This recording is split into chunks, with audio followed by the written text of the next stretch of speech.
Assalamualaikum warahmatullahi wabarakatuh gitu.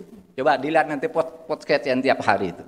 Saya kira calahnya cuma sekali, tapi semua podcastnya salah. Ada orang bilang tuh di Indonesia ada Islamofobi, enggak ada. Yang fobi itu rakyat ke rakyat. Kalau negara enggak ada. Saya ingin tahu apakah ada pemerintah membuat kebijakan anti Islam? No. Minta Universitas Islam IAIN dijadikan WIN, udah lakukan. 27 WIN sekarang di Indonesia. Hebat-hebat. Minta undang-undang pesantren, kasih. Minta jadi menteri, kasih. Di mana fobinya? Lakuannya. Pak, itu ada ustadz dikriminalisasi. Kamu enggak tahu ya? Saya bilang. Ustadznya berapa? Disebut 1, 2, 3. Ada lagi? Enggak. Kamu tahu enggak? Jumlah ustadz dan ulama di Indonesia ratusan ribu, hanya 2-3 kiai kamu ribut. Padahal dia terbukti melakukan kriminal. Kamu tahu enggak jumlah penghuni penjara hari ini 31 Agustus 2022 263.000 penghuni penjara. Berapa orang ustadznya? Berapa orang ulamanya? Enggak ada. Dari mana? Lalu ada kriminalisasi. Ratusan juta, ratusan ribu ustadz ulama sekarang bebas berdakwah kemana-mana, termasuk Anda mengadakan acara dakwah di hotel ini, boleh. Oleh sebab itu saudara, mari kita berislam dengan baik dan maju bersama Islam di negara kesatuan Republik Indonesia ini.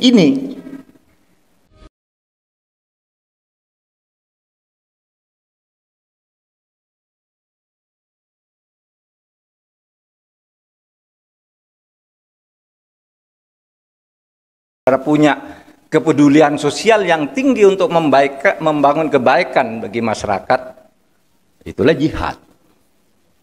Nah, lalu saudara, jihad dengan demikian itu kalau berpedoman pada jalan Allah itu, jihad fi sabilillah itu adalah membangun martabat kemanusiaan.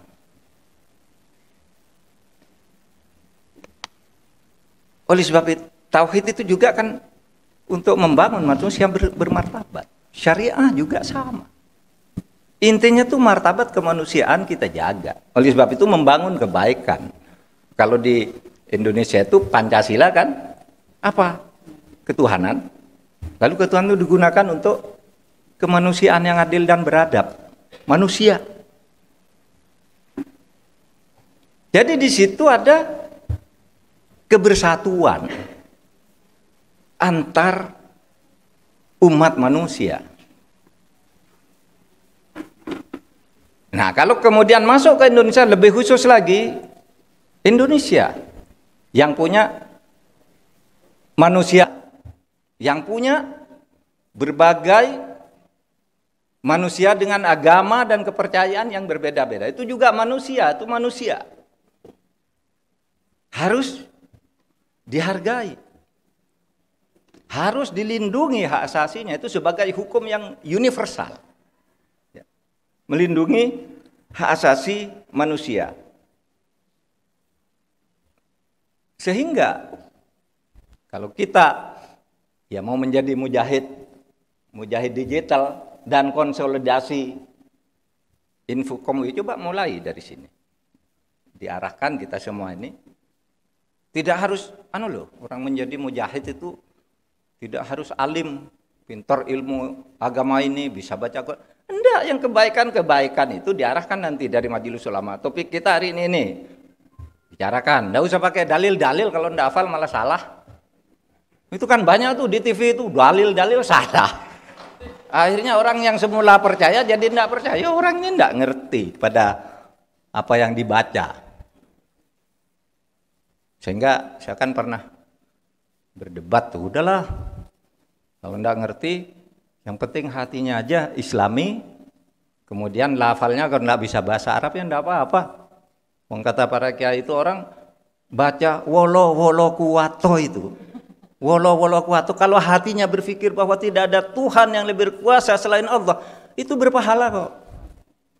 Lalu disalah-salahkan kan, orang enggak ngerti, jangan tuh nggak ngerti apa-apa, jangan didengar walau kuatoh. Sudah, yang penting substansinya. Hingga saya katakan, ada orang ngeritik saya, Pak Mahfud tuh kok bilang, sebagai orang Islam kok bilang tidak harus bahasa Arab. Lalu saya bisa bahasa Arab, saya bilang. Tapi bagi saya tidak harus. Anda tidak bisa bahasa Arab, mengkampanyekan bahasa Arab, bilang Assalamualaikum aja salah. Coba tuh, dengar tuh, yang punya podcast. Assalamualaikum warahmatullahi wabarakatuh, gitu. Di mana ada, Anda mau ngeritik bahasa Arab orang bilang wabarakatuh saja, salah. Assalamualaikum warahmatullahi wabarakatuh, gitu. Coba dilihat nanti podcast yang tiap hari itu. Saya kira calahnya cuma sekali, tapi semua podcastnya salah. Kenapa maksa-maksakan bahasa Arab? Gitu. Yang penting substansinya itu digitalkan. Ini loh ajaran Islam yang bagus. Nah, pedomannya kalau di Indonesia itu adalah toleransi, kebersatuan dalam keberbedaan. Tidak usah lagi berpikir negara ini wah tidak sesuai dengan syariah. Siapa bilang? Saya dulu belajar hukum tata negara Islam yang pertama itu kepada pimpinannya Pak Syafiq Mugni, kepada Pak Azhar Basir dengan buku kecil. Saya tanya, Pak, ini negara Islam enggak? Indonesia kita boleh enggak negara? Boleh. Lalu dia mencetak buku namanya Imamah. Imamah itu kata lain dari khilafah.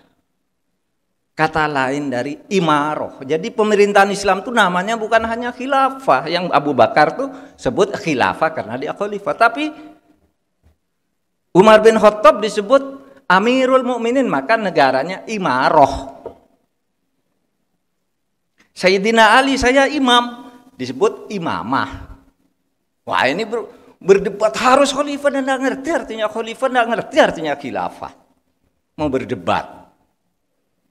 Di Islam itu, negara Islam itu apa sih? Khilafah. Ya, kalau pakai Abu Bakar. Kalau pakai Umar, imaroh namanya. Sekarang namanya Uni Emirat Arab tuh keamiran. Kalau keimaman, ya Iran, imamah. Dulu ambil dari Ali. Turki Utsmani ngambil dari Abu Bakar, khalifah, khilafah. Ada juga as-sultani, ya sultan. Itu kan semua dari istilah-istilah agama yang semuanya ada istilah itu di dalam Al-Quran. Kalau di Al-Quran itu kholaif, kata khilafah itu di Al-Quran tidak ada. Tapi ada kata laqad ja'alnakum kholaif. Artinya menciptakan kamu khalifah, pemimpin-pemimpin di bumi. Nah, oleh sebab itu kalau kita bernegara, saudara, keberbedaan itu adalah keniscayaan. Keberbedaan itu adalah keniscayaan. Tidak mungkin kita kok hidup di satu negara kok Islam semua, tidak mungkin. Tidak mungkin hidup di satu negara kok Arab semua orangnya, tidak mungkin. Tidak mungkin kita hidup di satu negara pikirannya, keyakinan sama semua, tidak mungkin. Itu adalah fitrah. Oleh sebab itu kita harus siap hidup dalam perbedaan itu. Maka ketika Nabi Muhammad Sallallahu Alaihi Wasallam itu mendirikan negara apa proklamasinya?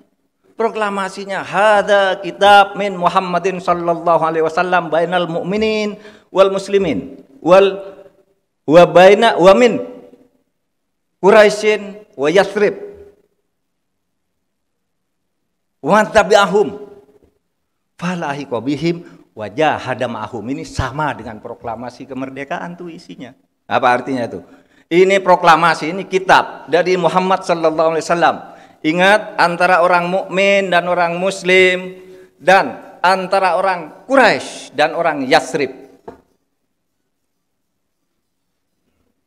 Apa? Wa man tabi'ahum, dan puak-puak yang ikut mereka yang agamanya beda, sukunya beda, falahiqa bihim, menyatakan bersatu.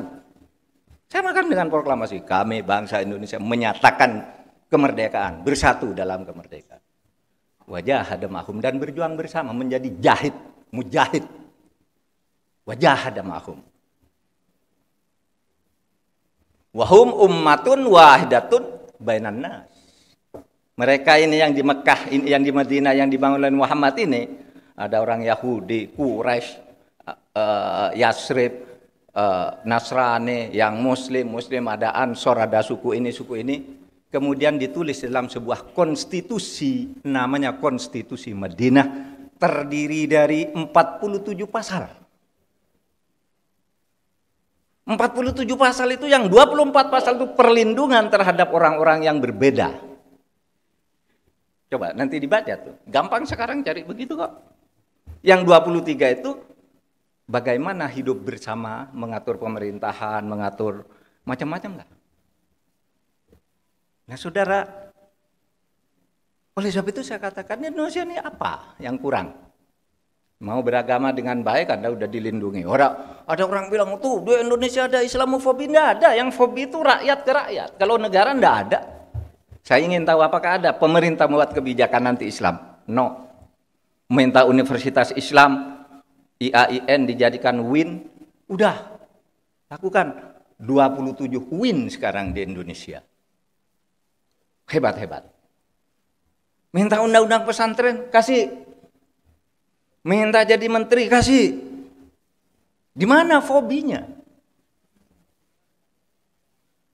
Rektor-rektor itu di UGM, ITB, apa sekarang bawa sejadah. Di mana fobinya? Kalau malu, kalau fobi itu artinya tidak boleh begitu. Orang takut kalau ada begitu. Sekarang tidak ada yang takut. Sehingga kaum muslimin di dalam negara Pancasila sudah naik. Mengalami mobilitas sosial yang begitu hebat. Kiai kayak Khalil Nafis ini. Kalau sekarang, dulu di zaman Orde Baru itu, kalau kiai kayak gini pergi ke Madura gitu naik mobil lek. Sekarang pakai pesawat dia. Nawar kelas 1 lagi. Saya minta bisnis, kalau enggak bisnis enggak berangkat. Bisa. Karena apa? Umat Islam itu tidak ditakuti dan tidak dimusuhi. Bahwa ada yang ditangkap. Ya memang begitu kelakuannya. Wah itu ada ustadz dikriminalisasi. Kamu enggak tahu ya saya bilang. Ustadznya berapa? Disebut 1, 2, 3. Ada lagi? Enggak. Kamu tahu enggak? Jumlah ustadz dan ulama di Indonesia ratusan ribu. Hanya 2-3 kiai kamu ribut. Padahal dia terbukti melakukan kriminal. Kamu tahu enggak jumlah penghuni penjara hari ini 31 Agustus 2022 263.000 penghuni penjara. Berapa orang ustadznya? Berapa orang ulamanya? Enggak ada. Dari mana? Lalu ada kriminalisasi. Ratusan juta, ratusan ribu ustadz ulama sekarang bebas berdakwah kemana-mana, termasuk Anda mengadakan acara dakwah di hotel ini, boleh? Oleh sebab itu saudara, mari kita berislam dengan baik dan maju bersama Islam di negara kesatuan Republik Indonesia ini. Nah, saudara sekalian, itulah sebabnya saya diberi topik ya bagaimana membangun mujahid yang membangun wasatiyah. Wasatiyah Islam itu Islam jalan tengah. Pak, mana ada Islam itu jalan tengah, Islam wasatiyah, Islam ya Islam, sama aja. Anda bilang, mana ada Islam rahmatan lil alamin di Al-Quran, enggak ada. Enggak ada. Islam rahmatan lil alamin gitu, enggak ada. Yang ada, wa ma arsalnaka illa rahmatan lil alamin. Nah, bahwa yang ikut Nabi itu Islam rahmatan lil alamin. Kata Islam rahmatan lil alamin sendiri kan buatan kita semua. Pak, enggak ada tuh Islam wasatiyah, yang ada Islam. Lah itu kamu bilang Islam kafah, di mana ada kata Islam kafah di Al-Qur'an dan hadis? Enggak ada, yang ada udkhulu fis silmi kafah. Sama dengan wasatiyah ini. Qad ja'alnakum ummatan wasato. Kamu letakkan kamu umat di tengah-tengah. Nah, itulah Islam wasatiyah, Islam yang di tengah. Apa? Ciri-cirinya ada tawazun, tasamuh, islah dan sebagainya, yang kalau majelis ulama itu merumuskannya 8 apa 13 gitu. Nah itu wasatiyah Islam yang membuat nyaman terhadap orang lain, tapi juga saudara membuat nyaman, tegas dalam penegakan hukum. Meskipun itu sesama orang Islam. Kalau bikin kacau ya tegakkan hukum, karena Nabi pun dulu kan begitu. Kata Nabi, kalau negaramu ingin selamat, Tidak seperti negara-negara zaman dulu, tegakkan keadilan sehingga anakku pun kalau melanggar hukum saya potong kok tangannya. Kenapa Nabi? Karena kalau ketidakadilan dibiarkan, negara bisa hancur. Dan itu yang terjadi ketika Nabi masih hidup. Waktu itu, ya kan? Itali, Mesir, mana coba? Hancur-hancur gitu karena ketidakadilan. Maka kata Nabi kalau ingin membangun negara itu bangunlah dengan keadilan.